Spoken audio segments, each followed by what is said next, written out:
another each day. Where there's a will, there's a way.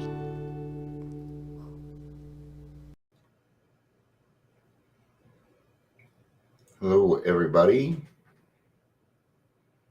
I hope you are having a good day. I'm just kind of looking at some stuff while people are coming in.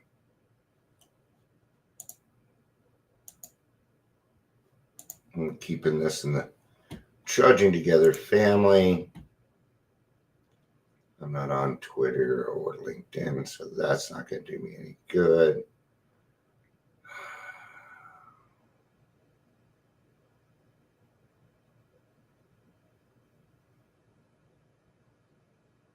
Okay. See, I keep getting that ding. Oh, that's what that is. He keeps giving me the same. I'm going to get rid of Facebook. In fact, I'm going to get rid of most of this. There we go. I got rid of all of it. I'm going to restart my computer and the internet after this. Start to get ready. Yeah. If you like sacrifice, I don't want to sacrifice. Are we? I was going to go black, but yeah, I'll wear this to the church too. Yep. So I put out a survey, and I know not a lot of us were in detoxes, but if you could please fill it out, that would be awesome. Take you 2 minutes. Pass it on. I need people who have been in detoxes in Colorado to fill them out, but I pretty much want everybody to fill them out. So it's about asking things about detoxes. Even if you haven't been in a detox, you could just say no, but there's other questions on there that I would like your opinion on. So, like, how long should somebody be sober before they work in a detox and things like that. So my meeting is on Friday at 1 o'clock, and I don't want to waste their time.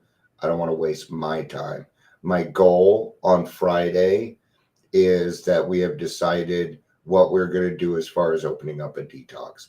I don't know that any other answer will, anything else will just upset Dion. It's time. It's time. And this certainly goes along with sacrifice, because I'm going to be asking people to sacrifice. So welcome to the Daily Trudge. My name is Dion. I'm an alcoholic. A lot of things.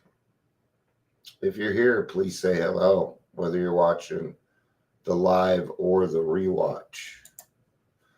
Now, where is sacrifice going to start? Where is this going to start? Because everything starts from somewhere, right? So we're going to pull out the handy dandy 12 by 12. Okay. And we're going to start with tradition 1.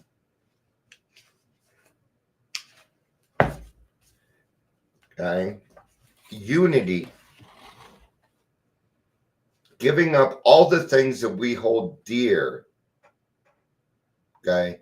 When I came into this program and I hit that 3rd step, I had to let everything in my life go.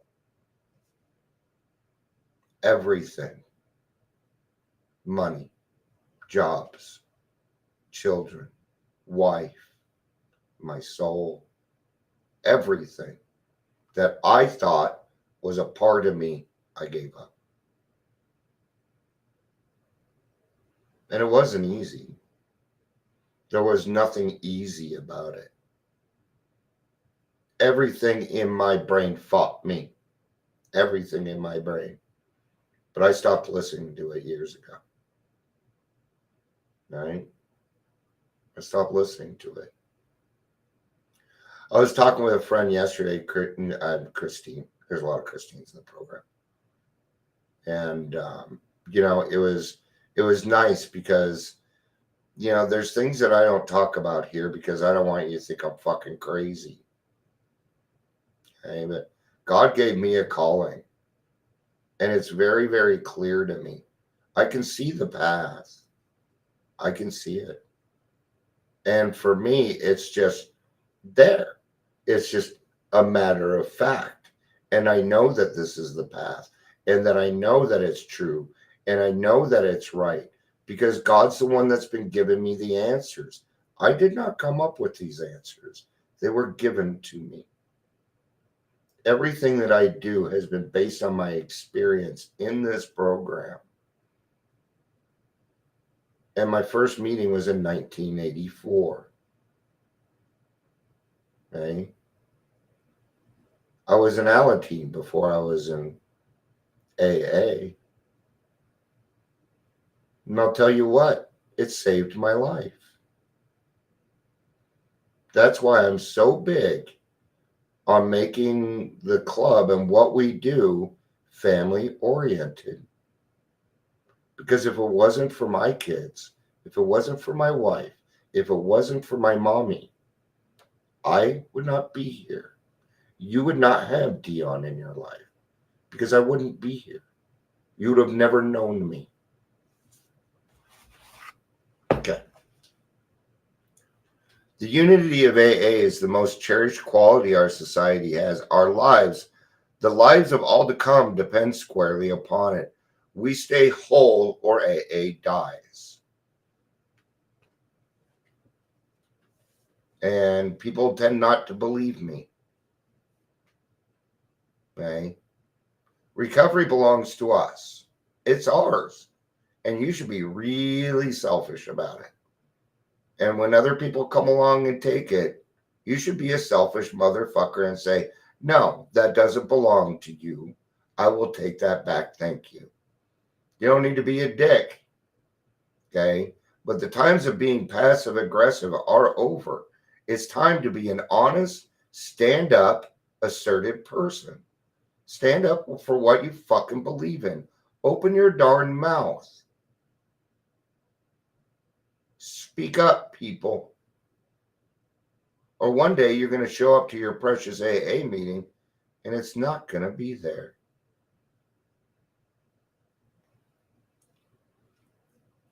Without unity, the heart of AA would cease to beat. Our world arteries would no longer carry the life-giving grace of God.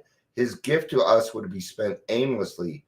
Back again in their caves, alcoholics would reproach us and say, what a great thing AA might have been. Does this mean someone anxiously asks that the AA individual doesn't count for much? We're not getting into that. Yeah.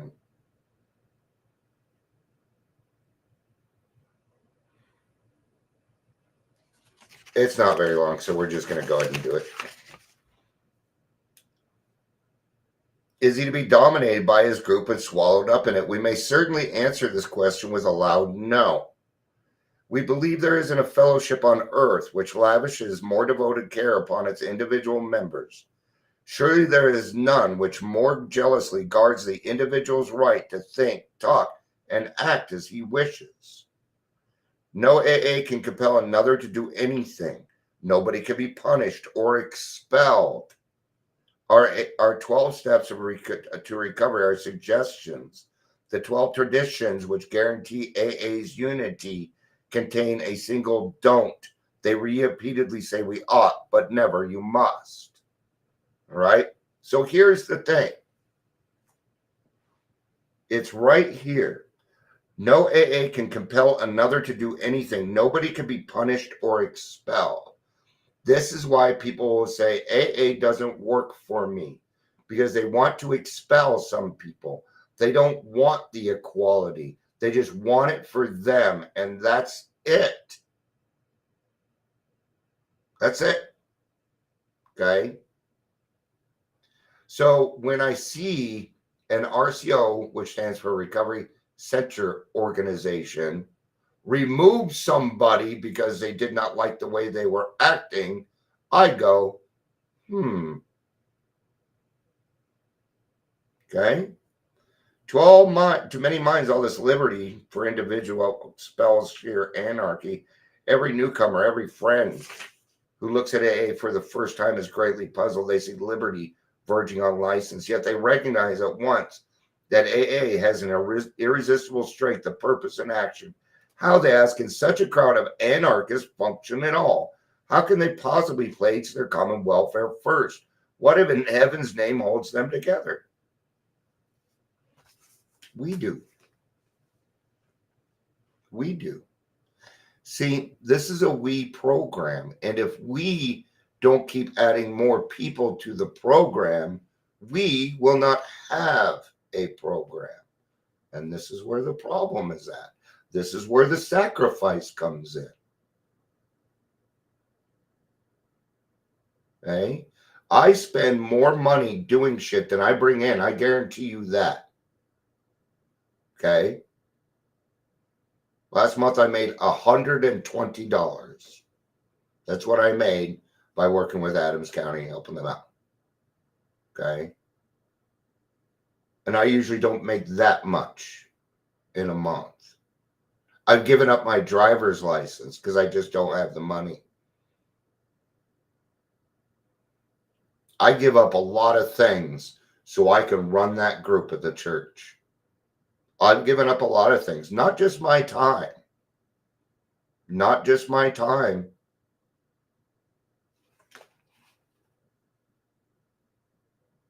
Those who look closely soon have the key to this strange paradox. The AA member has to conform to the principles of recovery. His life actually depends upon obedience.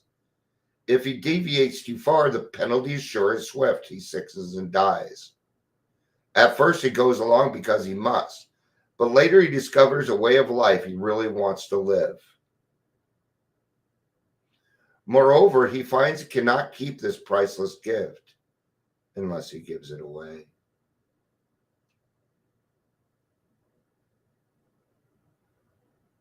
Neither he nor anybody else can survive unless he carries the AA message.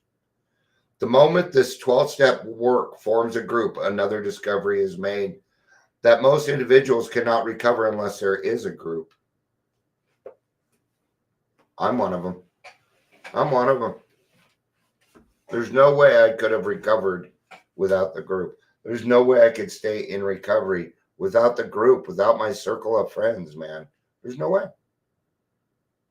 Because my forgetter works great. I will forget this shit.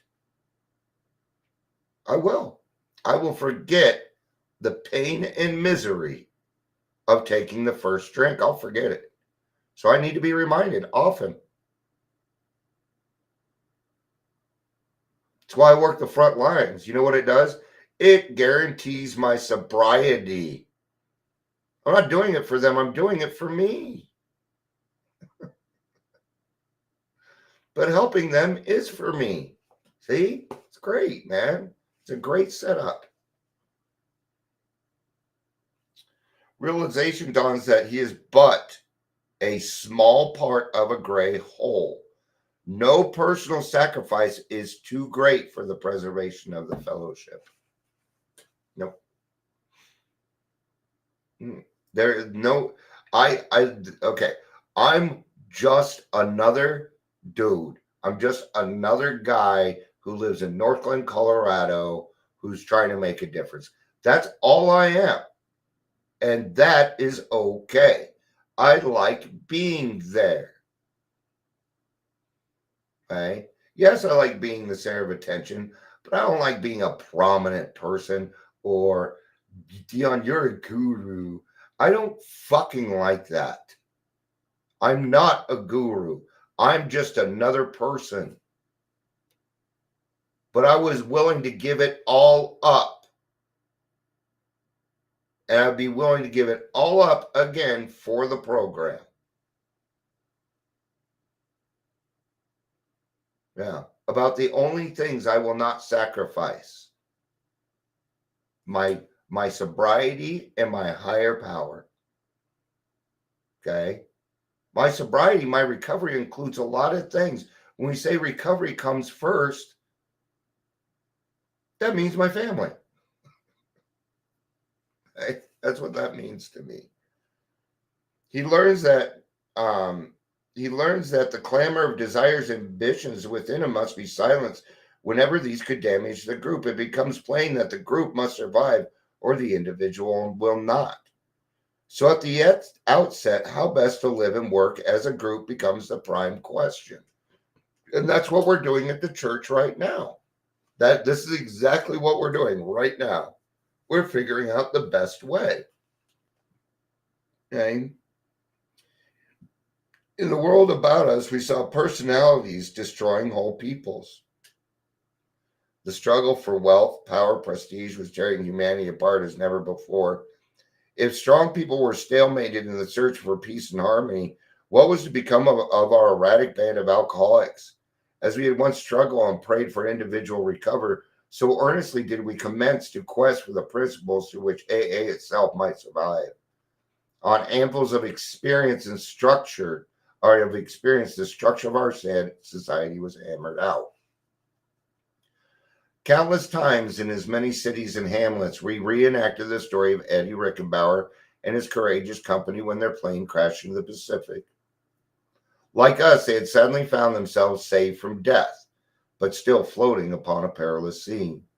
How well they saw that their common welfare came first. None might be selfish of water or bread. Each needed to consider the others, and in abiding faith, they knew they must find their real strength. And this they did, in measure to transcend all the defects of their frail craft, even every test of uncertainty, pain, fear, and despair, and even the death of one. Thus, it has been with AA. By faith and works, we have been able to build upon the lessons of an incredible experience. They live today in the 12 traditions of Alcoholics Anonymous, which, God willing, shall sustain us in unity for as long as he may need us. For as long as he may need us, and he still needs us. You understand, God needs you. God wants you in his life. But you got to seek. You got to want it too. That's right.